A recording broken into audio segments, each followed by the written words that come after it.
Hello friends, வணக்கம். Welcome back to Happy Home Makers Kitchen. எல்லோரும் நல்லா இருக்கீங்களா? இன்றைக்கி நம்ம ரெசிபி எதுவும் பார்க்க போகிறதில்ல. அதுக்கு பதில் பெருங்காயத்தை எப்படி நம்மளோட உணவுக்கு தேவையானபடி பக்குவப்படுத்தி ரெடி பண்ணி வைக்கிறது அப்படிங்கிறத பார்ப்போம். பெருங்காயம் வந்து கடவுளோட மருந்து அப்படின்னு சொல்கிற அளவுக்கு பெருமை இருக்கிறதுங்க. நம்ம வீட்டு சாம்பாரோ ரசமோ புளிக்காய்ச்சலோ பெருங்காயம் இல்லாமல் மணக்கவே மணக்காது இல்லையா? ஸோ பெரும் காயம் அப்படின்னா அழகான உடம்பு அப்படின்னு அர்த்தம். காயம்ங்கிறதுக்கு உடம்புன்னு கூட ஒரு அர்த்தம் உண்டு. நமக்கு கச்சிதமான உடம்பை கொடுக்குற ஆற்றல் வந்து பெருங்காயத்துக்கு உண்டு. அதாவது கெட்ட கொழுப்பை எல்லாம் நம்ம உடம்புலேருந்து அகற்றி நல்ல கச்சிதமாக உடம்பை கொடுக்கும் நமக்கு. ஸோ காலையில் எழுந்தோடனே ஒரு சிட்டிகை பொரிச்ச பெருங்காயத்தோட ஒரு டீஸ்பூன் தேன் சேர்த்து வெது வெதுன்னு தண்ணியில் சேர்த்து காலையில் வெறும் வயிற்றில் குடிச்சிட்டு வந்தால் உடம்பு நல்லா கச்சிதமாக ஆகும். இந்த மாதிரி நிறைய டிப்ஸ் இருக்குது, நான் உங்களோட ஷேர் பண்ணிக்கிறேன். இப்போ வந்து எப்படி பெருங்காயத்தை நம்ம சமையலுக்கு ரெடி பண்ணி வைக்கிறதுங்கிறத பார்ப்போம் வாங்க. நம்ம சிப்ஸு அந்த மாதிரி ஏதாவது வறுக்க பொரிக்கலாம் எண்ணெய் வைப்போம் பார்த்தீங்களா? அது முடிச்சதுக்கு அப்புறமா அந்த எண்ணெயில் இந்த பெருங்காய கட்டியை போட்டுருங்க. போட்டு நல்லா பொரிக்க வச்சு எடுத்துடலாம்.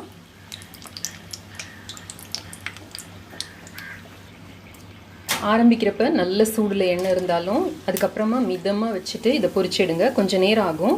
இல்லாட்டி இந்த வெளியில் இருக்கிறது மட்டும் பொரியும், உள்ளே வந்து பொரியாமல் ஒரு மாதிரி லிக்விடாக இருக்கும். அதனால் பொறுமையாக இதை வந்து நல்லா பொரிச்சு எடுத்துக்கோங்க. பெருங்காயத்தில் நமக்கு தேவையில்லாத சில நச்சு பொருட்கள்லாம் இருக்குது. ஸோ அது வந்து இந்த மாதிரி பொரிக்கிறப்போ போயிடும். ஸோ பொரித்து தான் பெருங்காயத்தை வந்து நம்ம யூஸ் பண்ணுவோம் சமையலுக்கு. இந்த சத்தம்லாம் அடங்குற வரைக்கும் நல்லா எல்லா இடமும் பொரியிற வரைக்கும் இதை பொரித்து எடுத்துக்கலாம். இந்த மாதிரி நல்ல ப்ரௌன் ஆகி பொரிஞ்சதும் இதை எடுத்து வச்சுடுங்க. இது நல்லா காஞ்ச உடனே லேசாக நம்ம தட்டினோம்னாலே உடஞ்சிரும். சின்ன சின்ன பீஸாக உடச்சி வச்சுக்கிட்டோம்னா நமக்கு சமையலுக்கு யூஸ் பண்ணுறதுக்கு ரொம்ப ரொம்ப ஈஸியாக இருக்கும்.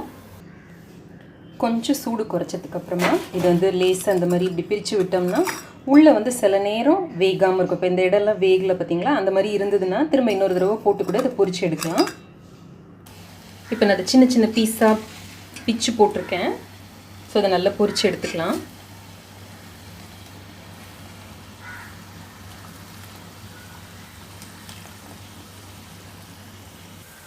இப்போ இந்த மாதிரி இதை பொரித்து எடுத்துடலாம்.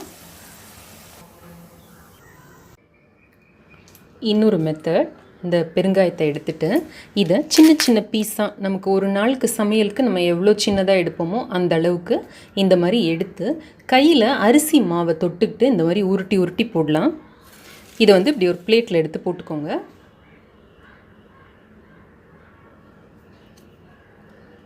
இது கொஞ்சம் வேலை கூட, பட் ஸ்டில் உங்களுக்கு அப்பப்போ பொரிச்சு போடணும் அப்படி தான் உங்களுக்கு பிடிக்கும் அப்படின்னா நீங்கள் இந்த மாதிரி செய்யலாம். சின்ன சின்ன பீஸாக இந்த மாதிரி உருட்டி போட்டு அரிசி மாவில் போட்டு வச்சுக்கிட்டிங்கன்னா அது ஒன்றோட ஒன்று ஒட்டாமல் இருக்கும். உங்களுக்கு எப்போ தேவையோ அப்போது இதை எடுத்து நீங்கள் எண்ணெயில் பொரிச்சு எடுத்துக்கலாம். நல்லா இப்படி ஸ்ட்ரெச் பண்ண விட்டு கத்தியில் கட் பண்ணி கூட நம்ம எடுத்துக்கலாம். உங்களுக்கு ஒன்று ஒன்றா பிச்சு பிச்சு போடுறதுக்கு வந்து கொஞ்சம் கஷ்டமாக தோணுச்சுன்னா இந்த மாதிரி கத்தியில் இப்படி பிரித்து எடுத்துக்கோங்க. வெட்டி எடுத்துக்கிட்டோம்னா இன்னும் கொஞ்சம் ஈஸியாக இருக்கும்.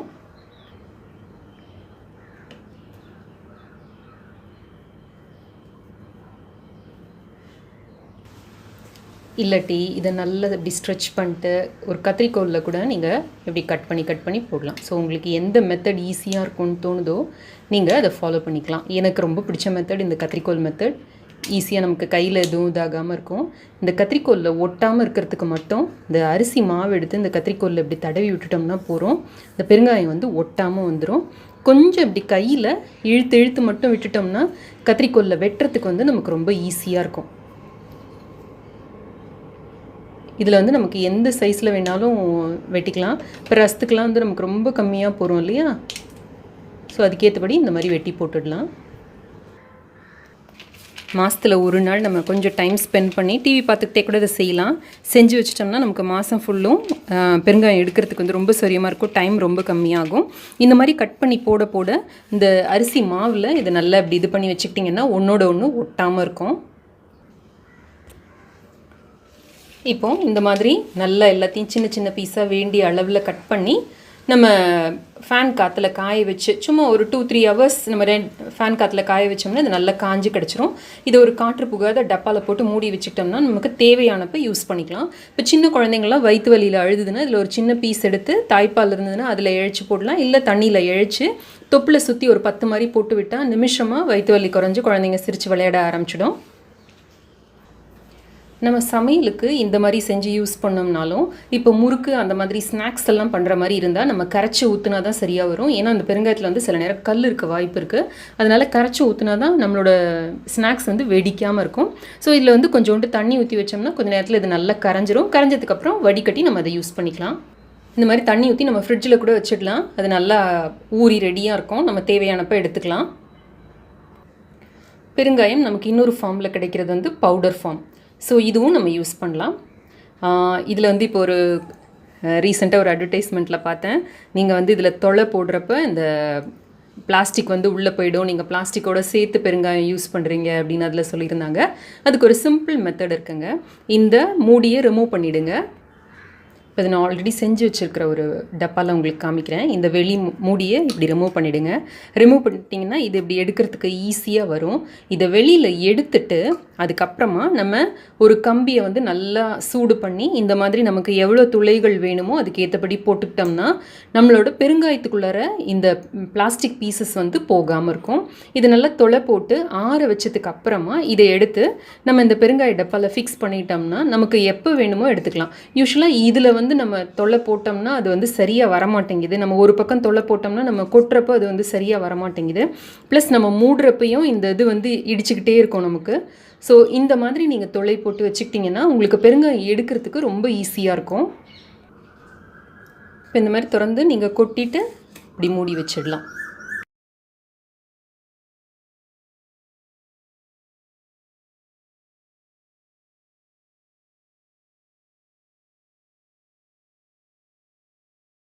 இது இல்லாமல் பெருங்காயத்தில் பால் காயம் அப்படின்னு ஒன்று இருக்குது. ரோஸ் பிராண்டில் கிடைக்கும் அப்படின்னு எனக்கு ராஜேஸ்வரிங்கிறவங்க எனக்கு எழுதி அனுப்பிச்சிருந்தாங்க. எனக்கு ஃபோட்டோலாம் கூட உங்கள் ஃபேஸ்புக்கில் அனுப்பிச்சிருந்தாங்க. எனக்கு வந்து அது கடைகளில் கிடைக்கல. நான் கிடைச்சதுன்னா அதையும் உங்களுக்கு இன்னொரு வீடியோவில் காமிக்கிறேன். அது வந்து உடம்புக்கு ரொம்ப நல்லதுன்னு சொன்னாங்க அவங்க. பெருங்காயத்தை பற்றினா இன்னும் கொஞ்சம் டிப்ஸ் பார்ப்போமா. பெருங்காயம் வந்து ஒரு மரத்துலேருந்து கிடைக்கிற பிசின். ஈரான், டர்க்கி, ஆப்கானிஸ்தான் அந்த மாதிரி கண்ட்ரீஸில் இந்த பெருங்காய செடி வளரும். அதோட அந்த தண்டையும் அந்த வேரையும் கீறி விட்டாங்கன்னா அந்த பிசின் வரும் பார்த்தீங்களா, அதை எடுத்து பக்குவப்படுத்தி காய வச்சு நமக்கு கிடைக்கிறது தான் பெருங்காயம். இதில் வந்து பால் பெருங்காயம், சிவப்பு பெருங்காயம்னு 2 வெரைட்டிஸ் இருக்குது. பெருங்காயத்தில் வந்து ஜென்ரலாக காரமும் கசப்பும் ரொம்ப ஜாஸ்தி. இது வந்து ரொம்ப சீக்கிரம் டைஜஸ்ட் ஆகிடும். ஸோ இதோடு சேர்க்குற பொருட்களையும் சேர்த்து டைஜஸ்ட் பண்ணிவிடும். அதனால தான் நம்ம வந்து ரசம், சாம்பார் எல்லாத்துலேயும் பெருங்காயம் சேர்க்குறோம். கேஸ்னால் வர்ற ப்ராப்ளம்ஸை சரி பண்ணுறதுக்கு பெருங்காயம் ரொம்ப ரொம்ப நல்லது. ஸோ வாயு கோளாறை வந்து நமக்கு நல்லா சரி பண்ணி கொடுக்கும். நம்மளோட மசில்ஸ் எல்லாம் நல்லா ஸ்ட்ராங் ஆக்கும். நம்மளோட கிட்னிஸ்க்கு வந்து ரொம்ப ரொம்ப நல்லது. அதே மாதிரி நமக்கு வந்து குடலில் வந்து இருக்கிற புழுக்களை வந்து நீக்கிற தன்மை இதுக்கு உண்டு. கான்ஸ்டிபேஷன் வராமல் இது தடுக்கிறதுக்கு ஹெல்ப் பண்ணும். பெருங்காயத்தில் வந்து நிறைய ப்ரோட்டீன் இருக்குது. ஸோ நம்ம சைவ உணவு சாப்பிட்றவங்களுக்கு வந்து பெருங்காயத்தில் தினம் கிடைக்க வேண்டிய ப்ரோட்டீனில் கணிசமான அளவு கிடைக்கும். பெருங்காயத்தை வந்து பச்சையாக அப்படியே பயன்படுத்தவே கூடாது. எப்போவுமே வந்து ஒன்று எண்ணெயில் ஃப்ரை பண்ணி சாப்பிடணும், இல்லை தண்ணியில் கொதிக்க வச்சு சாப்பிடணும், இல்லை நெய்யில் பொரிச்சு கூட சாப்பிடலாம். பச்சையாக சாப்பிட்டா அது வந்து குடலை வந்து தூண்டி விட்டுரும். ஒரு கொமட்டல் வர மாதிரி இருக்கும் நமக்கு. அப்புறமா பெருங்காயத்தோட நிறைய யூசஸ் இருக்குதுக்கு. ஒன்று ஒன்றா பார்க்கலாமா. பெருங்காயத்துக்கு வந்து பல் வலியை போக்குறதுக்கு ஆற்றல் உண்டு. ஸோ எலுமிச்சை சாறு எடுத்து அதில் ஒரு சிட்டிகை பெருங்காயத்தை போட்டு நல்லா கலக்கி லைட்டாக அதை சூடு பண்ணி ஒரு பஞ்சில் அந்த கலவையை எடுத்து எந்த பல் நமக்கு வலிக்குதோ அதில் வச்சு நல்லா அழுத்தி கடிச்சிக்கிட்டோம்னா வலி போயிடும், நல்லா குறையும். அதே மாதிரி வயிறு உப்புசமாக நமக்கு கேஸ் ப்ராப்ளம் அந்த மாதிரி இருந்ததுன்னா நல்ல பெருங்காயத்தூளை வந்து தண்ணியில் கரைச்சி இது லைட்டாக சுட வச்சு வயிற்றில் நல்லா தடவி விட்டுட்டோம்னா கொஞ்ச நேரத்தில் இந்த வயிறு உப்புசம், வயிறு கோளாறு எல்லாமே சரியாயிடும். அதே மாதிரி நெஞ்சில் சளி இருந்ததுன்னா கூட இந்த பெருங்காயத்தை பூசி விட்டோம்னா லேசாக தண்ணியில் கரைச்சிட்டு சூடு பண்ணி பூசி விட்டால் அந்த சளி வந்து கரையும் நல்லா. அதே மாதிரி இந்த கேஸ் ப்ராப்ளம்க்கு இன்னொரு சின்ன சிம்பிள் மெடிசன் உண்டு. ஒரு டம்ளர் மோரில் வந்து ஒரு சிட்டிகை பெருங்காயம், ஒரு சிட்டிகை உப்பு கலந்து குடித்தோம்னா கூட நமக்கு அந்த கேஸ் ப்ராப்ளம்லேருந்து விடுதலை கிடைக்கும். இது வந்து ரொம்ப காமனாக நம்ம வீட்டில் பண்ணுறது தான். மஞ்சளோட பெருங்காயத்தை கலந்து அரைச்சி வெடிப்பில் பூசி வந்தால் பாத வெடிப்பு கூட நல்ல குணமாகும். சில பேருக்கெல்லாம் நல்ல பசி இல்லாமல் ஒரு மாதிரி மந்தமாக இருக்கும் இல்லையா, அவங்களுக்கெல்லாம் வந்து பெருங்காயத்தை நல்லா எண்ணெயில் பொரிச்சிட்டு எலுமிச்சை இலையோடு சேர்த்து அரைச்சி ஒரு துவையல் மாதிரி, உப்பு போட்டு ஒரு துவையல் மாதிரி அரைச்சி சாதத்தில் பிசைஞ்சு சாப்பிட்டாங்கன்னா நல்ல பசியை வந்து அது தூண்டி விடும். சில பேருக்கு வெயில் காலத்தில் பித்தம் ரொம்ப ஜாஸ்தியாகி வாந்தி, மயக்கம், தலை சுத்தல் அதெல்லாம் இருக்கும் இல்லையா, அந்த மாதிரி இருக்கிறவங்க வந்து லெமன் ஜூஸ், கொஞ்சம் இஞ்சி ஜூஸ் ரெண்டும் எடுத்துக்கிட்டு ஒரு டீஸ்பூன் வச்சுக்கோங்களேன், எடுத்துக்கிட்டு அதில் ஒரு 2 பிஞ்ச் பெருங்காய பொடி போட்டு, பெருங்காய பொடி வந்து வறுத்த பெருங்காய பொடியாக இருக்கிறது நல்லது, நல்லா கலந்து குடித்தாங்கன்னா பித்தத்தை வந்து அது நல்லா கண்ட்ரோல் பண்ணும். சளி வந்து ரொம்ப ஜாஸ்தியாகி மூக்கொழுகி அவஸ்தைப்படுறவங்க மிளகு, துளசி, பெருங்காயம் 3மே சேம் குவான்டிட்டியில் எடுத்து நல்லா அரைச்சி ஒரு கஷாயம் மாதிரி போட்டு குடித்தாங்கன்னா நல்ல ரிலீஃப் இருக்கும். சின்ன குழந்தைங்களுக்கு கூட அதுங்க சளியில் ரொம்ப கஷ்டப்பட்டது அப்படின்னா ஒரு சின்ன பீஸ் பெருங்காயத்தை எடுத்து நல்லா நெய்யில் பொரித்து அதை ஒரு கவளம் சாதத்துக்குள்ளே வச்சு உருட்டி, அந்த பீஸ் வந்து ரொம்ப பெருசாக தொண்டை அடைக்கிற அளவுக்கு இல்லாமல் பார்த்துக்கோங்க, அதை மட்டும் கொஞ்சம் லேசாக உடச்சி விட்டுட்டு சாதத்தை உருண்டைக்குள்ளே வச்சு நல்லா உருட்டி அவங்களுக்கு கொடுத்துட்டிங்கன்னா அந்த நெஞ்சில் சேர்ந்துருக்கிற சளி வந்து நல்லா கரைஞ்சி வெளியில் போயிடும். மூட்டு வலிக்கு கூட பெருங்காயம் நல்ல மருந்துங்க. சுக்கு, பெருங்காயம் ரெண்டும் ஈக்குவல் குவான்டிட்டியில் எடுத்துக்கோங்க. எடுத்துகிட்டு நல்லா தண்ணி விட்டு நல்லா பேஸ்ட்டாக அரைச்சிக்கோங்க. அரைச்சிட்டு அதை நல்லா சூடு பண்ணிக்கோங்க. லைட்டாக நமக்கு அந்த பொறுக்கிற சூடுன்னு சொல்லுவோம் இல்லையா, அந்த கை பொறுக்கிற சூடு வர்றப்போ எடுத்து நல்லா முட்டியில் தடவிக்கிட்டே வாங்க. கொஞ்ச நாள் தடவிக்கிட்டே வந்தீங்கன்னா முட்டு வலியில் வந்து நல்ல ரிலீஃப் கிடைக்கும் உங்களுக்கு. உணவே மருந்து அப்படிங்கிறதுக்கு ஏற்றபடி இதெல்லாம் ஹார்ம்லெஸ் டிப்ஸ், நமக்கு ஒன்றும் பண்ணாது. இதை நம்ம ட்ரை பண்ணி பார்க்கலாம். ட்ரை பண்ணி பாருங்கள். பார்த்துட்டு எனக்கு உங்களோட கமெண்ட்ஸையும் ஃபீட்பேக்கையும் சொல்லுங்கள்.